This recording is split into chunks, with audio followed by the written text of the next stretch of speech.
Дали последните војни на Балканот ги предизвикаа политичари кои ги лажеа новинарите, а потоа поверуваа во она што ќе го прочитат во весниците? Или дали балканските народи всушност се заслужуваат едни со други? Пишува српскиот политички аналитичар Мирослав Лазански во својата последна колумна за Политика.рс. Неделникот New York Observer, чиј собственик е Джаред Кушнер, зети советник на Доналд Трамп, предлага исцртување на нови граници на Балканот. Хрватска и Србија да ја поделат Босна и Херцеговина, Косово да се соедини со Албанија, Србија да го добие северот на Косово, а Косово Прешевска долина. Западот мора да ги исправи своите грешки во југоисточна Европа, пред тоа да го стори Русија, го цитира Лазански Обзервер во својата колумна. Колку е ова само напис во вестник, а колку еден начин на опипување на пулсот на балканските политичари како јавноста, тешко е да се заклучи.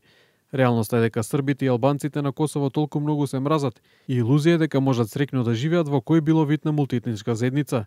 Живеат едни до други до работна експлозија, вели Лазански, и додава дека Косово не е место каде што може да се експериментира со мултикултура. Со признавањето на независноста на Косово од страна на Западот, сега имаме две Албании, првобитната и новата Албанија на Косово, пишува Лазански во колумната. Осврнувајќи се на Македонија, прашува дали е таа држава или нација. На македонското прашање секој на Балканот има свој одговор. Србите ги сметаат за едно, бугарите за друго, грците веќе подолго време ги блокираат, а Албанија пак се гледа себе си како заштитник на сите албанци на Балканот. Србија призна Македонија и македонската нација, Бугарија ја призна само државата, но не и нацијата, а грците пак ја призна Македонија под името поранешна Југословенска република Македонија.